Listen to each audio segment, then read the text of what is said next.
As we all adapt to the new reality of working from home with COVID-19, a lot of us have probably settled into routines in terms of working remotely, but I'm joined now by Kelly Bergeron, remote work expert, with some tips and tricks to better your experience of working from home. Welcome, Kelly. Thanks for having me. All right, so let's start with some tips on how people should manage their day working at home. Yeah, so the way it works with myself, I find that a good routine is kind of following the schedule of your teammates. So essentially, working 9 to 5 and taking your set breaks if you can. I think having that routine in place really makes it consistent and comfortable. So yeah, I just basically treat it like a normal office day. I also, make sure that I have my coffee made so that, I'm not sluggish getting up in the morning and, take the dogs out for a walk before I get started. So, I just try to keep it normal and pretty chill. So, yeah. Now, everybody's situation, of course, is different, but would you recommend setting up a separate workspace or sitting on the couch, or what would your thoughts be on that? So I think we're in a unique circumstance right now because I think there's a lot of parents out there where, you're at home with your children and your children are running around and, you kind of have to switch room to room. And I totally get that. I have two dogs, so they tend to distract me sometimes. And that's okay. I think it brings a lot of good mental health resources into the space. But yeah, having a dedicated space is really good. That way you can close the door if you need to take a meeting. You're not going to have outside sound. So yeah, definitely highly recommend it.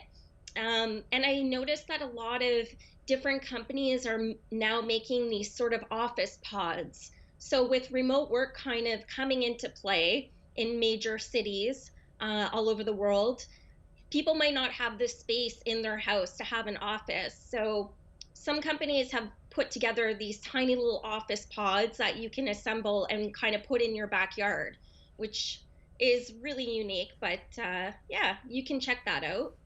Oh, wow. And you mentioned, distractions. Obviously, that's going to be part and parcel with working from home. But do you have any tips maybe to limit distractions or stay focused? Yeah, so I'm a huge proponent of putting on headphones. So if I need to sit down and concentrate on my work, if I'm doing a lot of content or I'm doing a lot of coding, I'll put on my headphones and kind of zone in that way. And that's the way I worked in an office as well, because with an office space, you have constant distractions, people walking by, people saying hello. I think it's really important to have kind of your set routine in the sense of what works for you to keep away from those distractions. All right, and I know that some companies as well are telling their employees the importance of still maintaining some sociability with your coworkers. Obviously, you can't be in the office with them and have that camaraderie, but the isolation is not good for mental health. So they're telling people to maintain some contact with their coworkers during this remote process as well. What's your thoughts on that? Yeah, so one of the big things that I've noticed over the past 3, 4 weeks with my team is located in California and New York.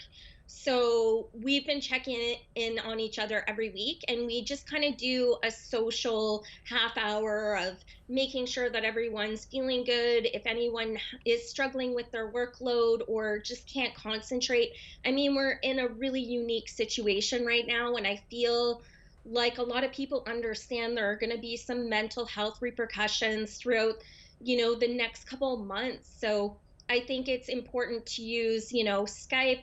You can use Slack to chat with your teammates. You can use email.